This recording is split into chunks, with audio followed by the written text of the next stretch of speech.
সূরা যুখরুফ আয়াত নাম্বার 23 এবং 24 বিভিন্ন জায়গায় আল্লাহ কোরআন মাজিদে একটা কথা বলছে। কি বলছে?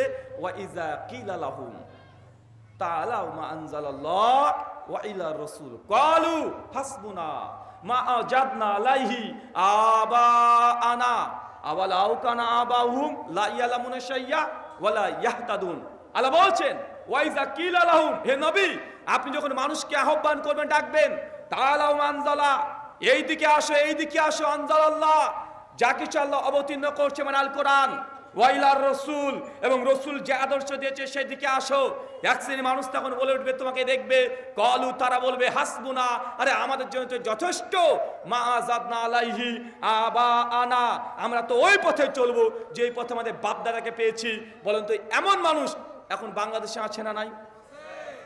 যখনই বলবেন যে কোরআনের দিকে এসো, নবী যে সুন্নাহ দিয়েছে, নবী যে আদিষ্ট করেছে সেই দিকে আসো, সমাজের এক শ্রেণী মানুষ আজকের দিনেও বলবে, আরে আমরা তো ওই পথেই, আমরা তো ওটা পেয়ে খুশি হয়ে গেছি, আমরা তো ওটাই আমাদের জন্য যথেষ্ট, যেই পথে আমাদের বাপ দাদাকে পেয়েছি। আল্লাহ সুবহানাহু ওয়া তাআলা বলছেন তাদের বাপ দাদা যদি অজ্ঞ, জাহেল, মূর্খ হয় তারপরে সেই দিকে ফিরে যাবে।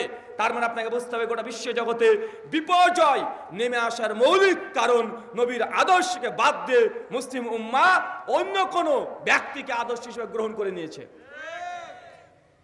সুন্নাত হচ্ছে রক্ষা কবচ। কি বললাম বলেন তো? সুন্নাত হলো রক্ষা কবচ। যখনই বিপর্যয় আসবে সুন্নাতকে যত আঁকড়ে ধরবেন, নবীর আদেশকে যতটা আঁকড়ে ধরতে পারবেন, ততই আপনি সফলতার দ্বার প্রান্তে পৌঁছে যাবেন। আর যে নবীর আদর্শকে যদি গ্রহণ না করে অন্য করে আদর্শকে যদি গ্রহণ করে নেন, অবশ্যই দুনিয়াতে বিপর্যয় আসবে। চলেন একটা হাদিস থেকে আপনাকে ঘটনাটা শুনিয়ে দিই। সহিহ বুখারী খুলবেন, কিতাবুল জিহাদ, ওহুদের যুদ্ধ অধ্যায়, হাদিস নাম্বার 3039। কত বললাম বলেন তো? 3039। মনে রাখেন, বাই থেকে হাদিসটা পড়বেন, লম্বা হাদিস, অত বৃহৎ করে বলা যাবে না। তারপর আপনাকে সংক্ষিপ্ত রূপে আজকে বর্তমান বাংলাদেশের প্রেক্ষাপটকে সামনে রেখে আপনাকে এই কথাটা বলতে চাই। এই হাদিসের সঙ্গে বাংলাদেশের প্রেক্ষাপট আজকে সেম টু সেম আমার মনে হচ্ছে মিলে যাচ্ছে। সে বুখারী 3039 বৃহৎ করে এসেছে, আরো বিভিন্ন ত্রুক হাদিসে জমা আছে।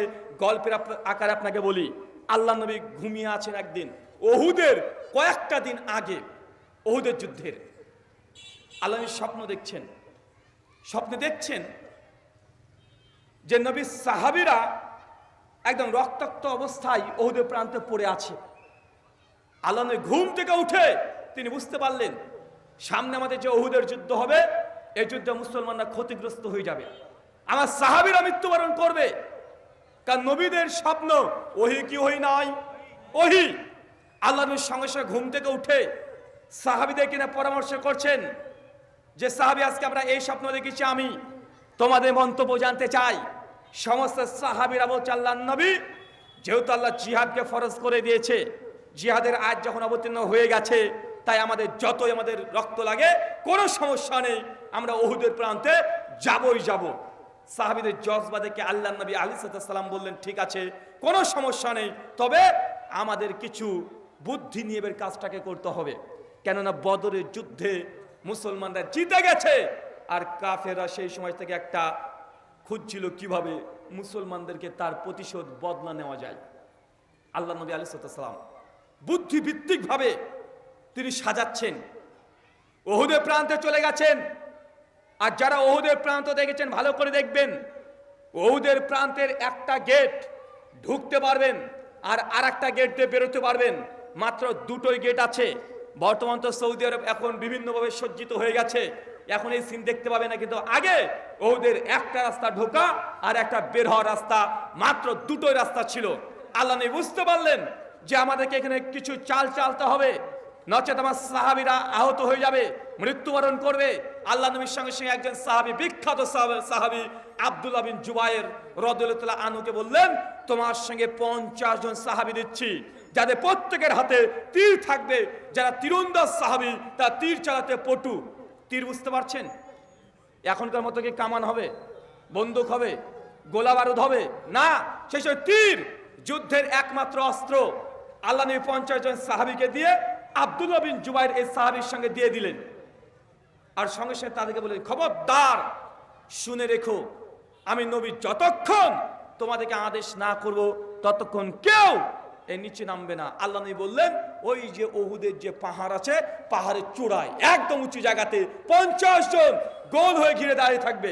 যখন এর কাফেররা যুদ্ধ শুরু করে দেবে, উপর থেকে তারা তীর নিক্ষেপ করবে, আর আমি যতক্ষণ না পর্যন্ত তোমাদেরকে নিচে আহ্বান করছি, না ডাকছি, ততক্ষণ পর্যন্ত নিচে কেউ যেন নামবে না। আল্লাহ নবী এ কথা বলছে, যদি আমরা যুদ্ধে জিতে যাই, দেখছো বিজয় লাভ করেছে মুসলমান, তারপরে কেউ নিচে নামবে না। অথবা যদি দেখো যে মুসলমানরা মৃত্যুবরণ করছে, তোমাদের ভাইয়েরা মৃত্যুবরণ করছে, আমাকে হত্যা করা হচ্ছে, তারপরে যতক্ষণ নামে আদেশ করব ততক্ষণ পাহাড়ের চূড়া থেকে কেউ নামবে না। আল্লাহ নবী এই কথা বলে 50 জন সাহাবী সহ আব্দুল বিন জুবাইরকে পাহাড়ের চূড়ায় তুলে দিলেন। তারা উপরে চলে গেল। 50 জন সাহাবী গোল হয়ে তার তীর ধরে অপেক্ষা করছে। বিভিন্ন ঘটনা আছে, ওদের মর্মান্তিক ঘটনা আছে, সবগুলোকে টাচ করা যাবে না। জাস্ট আজকে বর্তমান প্রেক্ষাপটকে সামনে রেখে আপনাদের জন্য উদ্দেশ্যেই এই কথা যখন বললেন, সমস্ত সাহাবীরা বিক্ষিপ্তভাবে গোটা মাঠকে দখল করে নিয়েছে। কিছুক্ষণ পর খালিদ বিন ওয়ালিদ, নাম চিনতে পারছেন? এখনো মুসলমান হয়নি, কাফেরদের সর্দার হয়ে যুদ্ধের নেতৃত্ব দেওয়ার জন্য খালিদ বিন ওয়ালিদ হাজার হাজার কাফের মুশরিককে সঙ্গে নিয়ে উহুদের প্রান্তে চলে আসছে। হুবলের জয় হোক, হুবলের জয় হোক করে তারা মাঠের মধ্যে প্রবেশ করছে। মাঠের মধ্যে প্রবেশ করার সঙ্গে সঙ্গেই তারা পতাকা উত্তোলন করে দিয়েছে। আর যখনই পতাকা উত্তোলন করা অর্থ যখন থেকে যুদ্ধ শুরু হয়ে যাবে, সঙ্গে সঙ্গে তারা কঠিনভাবে মাঠের মধ্যে প্রবেশ করে অতর্কিত তারা হামলা করতে শুরু করে দিয়েছে। সমস্ত মুসলিমরা সঙ্গে সঙ্গে তাদের সঙ্গে মর্মান্তিক লড়াই যুদ্ধ করে উপর থেকে সাহাবীরা বিক্ষিপ্তভাবে তীর ছুড়ে কয়েক ঘন্টার মধ্যে উহুদের প্রান্তে যতগুলো কাফের ছিল সবগুলো মাঠ ত্যাগ করে দৌড়তে শুরু করে দিয়েছে। কয়েক ঘন্টায় সমস্ত কাফের মাঠ পরিষ্কার, মাঠ ফাঁকা হয়ে গেছে, মুসলমানরা জিতে গেছে। দেখছে একজন কাফেরও নাই, নারীরা তাদের পোশাক খুলে থুয়ে পালাচ্ছে, অন্যান্য কাফেররা তারা পালিয়েছে, জুতো যা আছে সব থুয়ে পালিয়ে যাচ্ছে।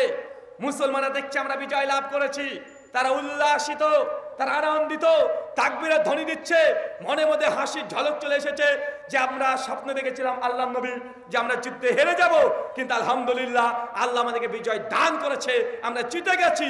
উল্লাসিত হচ্ছে, যেন আজকে বাংলাদেশের মানুষ হচ্ছেন। আপনারা উল্লাসিত না? খুশি না? তাকবীরের ধ্বনি উঠছে না? মনে হচ্ছে আপনারা বিজয় লাভ করে ফেলেছেন। জেনে রাখেন, বিজয়ের কিছুই এখনো করতে পারেন নাই, এখনো বিজয়ের কিছুই হয় নাই। কি হয়েছে? বাংলাদেশে কি ইসলামী রাষ্ট্র কায়েম হয়ে গেছে? হয় নাই। বিজয়ের কেবলমাত্র 50% হয়েছে, এক ঝটকাতে 50% হয়েছে। এখন ঘুমিয়ে থাকার সময় না, আর একটা ঝটকা দিয়ে ইনশাল্লাহ বাংলাদেশে পরিপূর্ণ ইসলামের কালেমার পতাকা উড্ডীন করতে হবে। এটা কাজ যুবকদেরকে করতে হবে, এই কাজ যুবকরাই পারবে। এখন যদি আপনারা মনে করেন যে আমরা বিজয় লাভ করে ফেলেছি, কিছুই হয় নাই, মাত্র 50% কাজ হয়েছে, এখনো 50% বাকি আছে। তাই এখন বিজয়ের স্বাদ গ্রহণ করার চেষ্টা করেন না, এখনই উদাসীন হয়ে যায় না, এখনই উল্লাসিত হওয়ার কিছু নেই। এখনো 50% কাজ বাকি আছে। যেই গতিতে ছিল ওই গতি এখনো ধরে রাখতে হবে, নচেত কিভাবে এই বিজয় ছিনিয়ে আরেকজনের কাছে চলে যাবে বুঝতেই পারবেন না। তখন আপনারা সকলে আবার বলতে পারেন যে আগেরটা যেমন ছিল ওটাই ভালো ছিল। এই কথা যেন যুবকদেরকে শুনতে না হয়। এখনো শেষ হয় নাই কাজ। সেই সময় 5 তারিখ, ঐতিহাসিক তারিখ, আমি মালয়েশিয়ায় ছিলাম, ডক্টর জাকির নায়েকের সঙ্গে একটা মিটিং অ্যাটেন্ড করেছিলাম। 2 তারিখ 3 তারিখ বাংলাদেশের বিখ্যাত আলোচক শেখ মিজানুর রহমান আজহারি হাফেজাহুল্লাহ, তার সঙ্গে কিছু সলা পরামর্শ করছিলাম।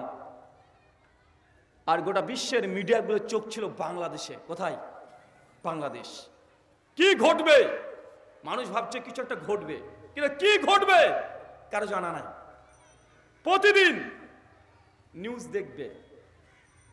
সেই সময় ভাবলাম যে কি ব্যাপার, বাংলাদেশের যুবকরা হঠাৎ করে মাঠ দখল করে ফেলছে, হঠাৎ করে তাই জজবা কোথা থেকে পেল তারা?